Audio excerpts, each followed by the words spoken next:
ሰላም ቤተሰብ እንዴት ናችሁ? ሁሉ ሰላም። እኔ የገረመኝ ማለት ነው ልንገራችሁ፣ ሩታ ምን እየሆነች እንዳለች በጣም እየገረመኝ ነው ማለት ነው።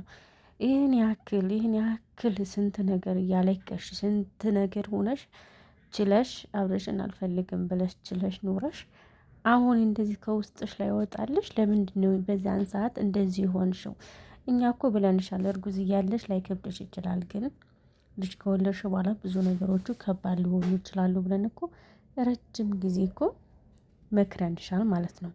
ሁለተኛ ነገር ደግሞ እሺ ያንን በቃ በስተታለፍሽ እንበል። ታዲያ አሁንም እኮ በቅርቡ እኮ እሺ እንታረቅ ብሎ እኮ ቤትሽ መጥቶ ነበር። ታዲያ ለምንድን ነው የውሸቴን ነው እኔ አንተን አልፈልግም ብለሽ ያባረርሽው? ለምንድን ነው አሁን ለምንድን ነው ታዲያ እሱን መረበሽ የምትፈልጊ? የእውነት እኔ በጣም ግራ ገብቶኛል ማለት ነው። ለምንድን ነው እንደዚህ ጠንካራ ሆነሽ ለእኛ ለተመልካቾች የማታሳየን? ዝብርቅርቅ ያለ ነገር ለምንድን ነው አንቺ ራስሽ የምትኖሪ? እውነቴን እኮ ነው። ዝብርቅርቅ ያለ ሲመጣ አልፈልግም፣ ሲሄድ ደግሞ አትተወኝ። ምንድን ነው ፍላጎትሽ? አልገባኝም። ምንድን ነው ፍላጎትሽ? ምንድን ነው ይሄ መልእክትሽ? ምንድን ነው ያንቺ ማለት ስለ አንቺ? አሁን እኛ አንቺ ተጎጂ ከሆንሽ ቋሚ ነገር ከሆንሽ ከጎንሽ እንቆብልሻለን። ግን ያንቺን ራሱ ግን መረዳት አልቻልንም እኛ በአሁን ሰዓት ምን እያደረግሽ እንደሆነ የትኛው ላይ ነሽ? እውነቴን እኮ አብረሽ ከሆነ አንቺ በዛን ሰዓት አብረሽ ከሄርሜላ ጋር እንደዛ ነገሮችን ሲያደርጉ ምንም አልመሰለውም፣ ምንም አላለሽም፣ ምንም ነገር አላደረግሽም። አንቺ ነሽ የሰውን ወሬ እየሰማሽ ምናምን እየተንጨራጨርሽ እየተሳደብሽ ምን እያልሽ የምትመጪው? መረጋጋት የሚባል ነገር እኮ የለሽም። ሁለተኛ ነገር ደግሞ አብርሽ ዲኒ አላምንህም፣ በሰው ወሬ ሰምተሽ እንደዚህ ያደረገ ብዙ የተሆነው ነው እንጂ እኮ አንቺ ከጎንሽ ብዙ ሰዎች አሉ። ሲጀመር አብርሽ እንደውም ከጎኑ ሰው የለውም እኮ ብቻውን ነው እየተከፈተ ያለው። ስንት ነገር እሱ አብርሽ ልጅ አለው፣ ስንት ነገር ያለው ዲኒ ያስመረመሩ ምናሉ የውሸቱ ወሬ ያመጡልሽ ዲኒ ያስመረመርሽ ብዙ ነገር እኮ አብርሽ እኮ አሳልፏል። አሁን እኛ እየተው ነው እየመጣ ነው እንጂ ብዙ ነገር እኮ ልታምኚ ይገባሻል። እምነት ልጅ እኮ ትዳር ውስጥ መኖር አሁን ደግሞ ልጅሽ አጠገብሽ ያለው ገና ለገና ወሬ ልጅሽን ሊወስድብሽ ነው ብሎ ሲመጡሽ ራስሽን ረብሽሽ አብረሽን ጣራሽ። ምንድነው ፍላጎትሽ? እኔ አልገባኝም የእውነት ማለት ነው። ለምንድነው እንደዚህ እየሆንሽ ያለሽው?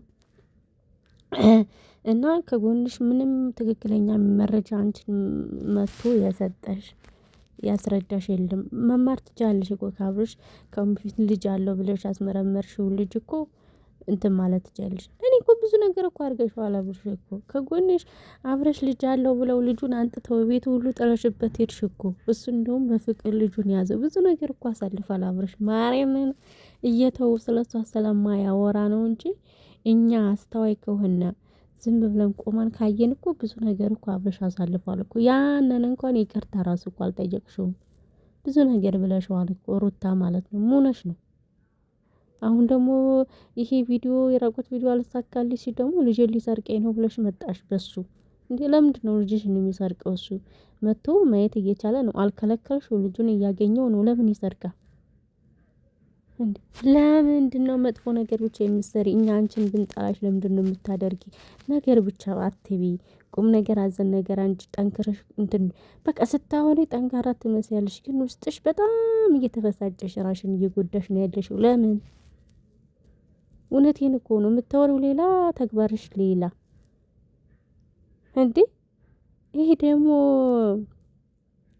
ፈረንጅ የሚባለው አንተ ጫጩት ማለት ነው። ሲያስጠላ። እኔ ድሮም አልወደውም ሲጀመር ይሄ ነጠላ ደሩ ማርያምን ሲያስጠላ። እሱ ነው አንዱ ከድሮም ደግሞ እሷን ከስር እያለ ወሬ እያቀበለ ልጅቷን እየረበሻት እንትን እያለት የመጣው አንቺ ራስሽ እንደዚህ ብለው ወሬ ቢያወሩሽ የምትወጪ መስል ተለበሽ ሻንጣሽን የሆነ ነገር የመጣ አስመስለው እኮ ሻንጣሽን ያዥና ነይ እንውጣ። እንዴ ምን ጉር ነህ? የሌለው ወሬ እያመጣ እያቀበልክ ሁለታቸውን ፍላጎት ቢኖረው ሲጀመር አንድ ባልና ሚስት ሲጣሉ ፈረንጁ ለነሱ ለሩታ ብታስብ የማስጣራት ፍላጎት ቢኖርህ እኮ አብርሽንም እሷንም ተቆጥተህ አንድ ላይ መከረህ ቁጭ አድርገህ ነበረ ማስረዳት የነበረብህ እንጂ ለሩታ ጎን ነኝ በዱላ እንመጣለን። አሁን ደግሞ ይሄ አልሳካላችሁም፣ በዱላ ልትመጣ ነው አንተ ነጠላ ደሮ ማለት ነው። ይህ ምን ይመስል እግዚአብሔርን ሲያስጠሉ እንደው ለምንድነው ነገሮችን እያካበዳችሁ የምትመጡት? እሷን መክረህ እንድትረጋጋ እንደማድረግ ጭራሽ መረበስ የጠቀምካት መስዋል። እኔ እኮ የገረመኝ የሩታ ገገማነት የእሷ መጃጃል ነው የገረመኝ። ከአሁን በፊት ስንት ነገር የሰው ወሬ ሰምተሽ ስንት ነገር ሆነ ስንት ነገር እንትን ብለሽ አሁንም ደግሞ እነሱን አምነሽ አብረሽን ጠርታ ልጅ ልትወስድብኝ እንደሆነ አውቄያለሁ። የት ሊያረገው ነው የሚወስድብሽ?